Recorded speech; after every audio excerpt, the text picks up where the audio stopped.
There comes a time in every life when holding on begins to hurt more than letting go. And yet we hold on to the words they said, the promises that broke, the version of ourselves we no longer are. But what if the real strength isn't in holding on, but in the courage to let go? Letting go isn't giving up. It's not forgetting or pretending it didn't hurt. Letting go is a conscious choice to release emotional attachments to people, moments, beliefs, and pain that no longer serve us. It's the quiet voice that says, I deserve peace more than I deserve to stay angry. Think about this. A broken relationship you still replay in your head. A mistake you made years ago that haunts you. The resentment you carry for someone who may not even remember what they did. All of it takes up space in your mind, your heart, your energy. And that space could be used for healing. A woman once told me a story. She carried the pain of a 10-year relationship that ended with betrayal. For years, she built walls, avoided connection, feared love. But it wasn't the betrayal that hurt the most. It was her attachment to that pain. She was feeding a wound that wanted to close. When she finally let go, she didn't erase the past. She simply stopped letting it define her future. Letting go is not forgetting. It's choosing freedom over fear. So what happens when we let go? 1. Emotional freedom. You're no longer held hostage by what someone else did or didn't do. You stop reacting from wounds and start responding from wisdom. You're lighter, quieter, freer. 2. Mental clarity. When your mind isn't crowded by emotional baggage, you start seeing things clearly. Decisions feel easier. Focus improves.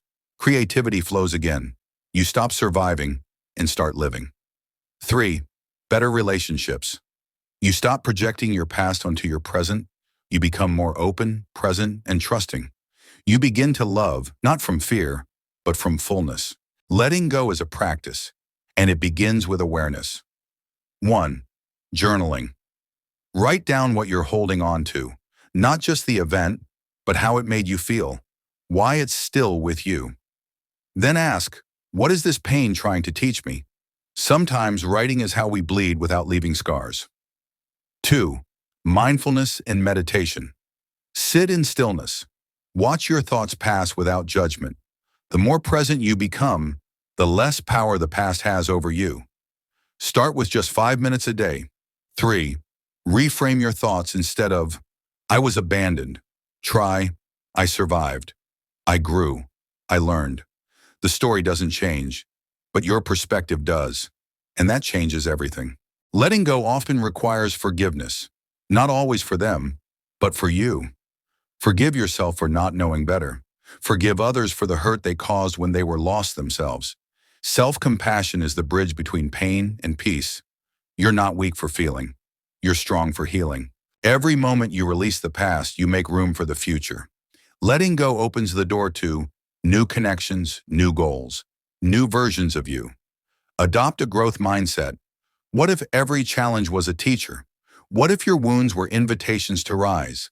Letting go doesn't erase your story, it just turns the page. Letting go doesn't mean you stop caring. It means you stop carrying. Let this be your reminder. You are allowed to release what is no longer yours to hold. You deserve peace. You deserve clarity. You deserve joy. Comment below. What's one thing you're ready to let go of today?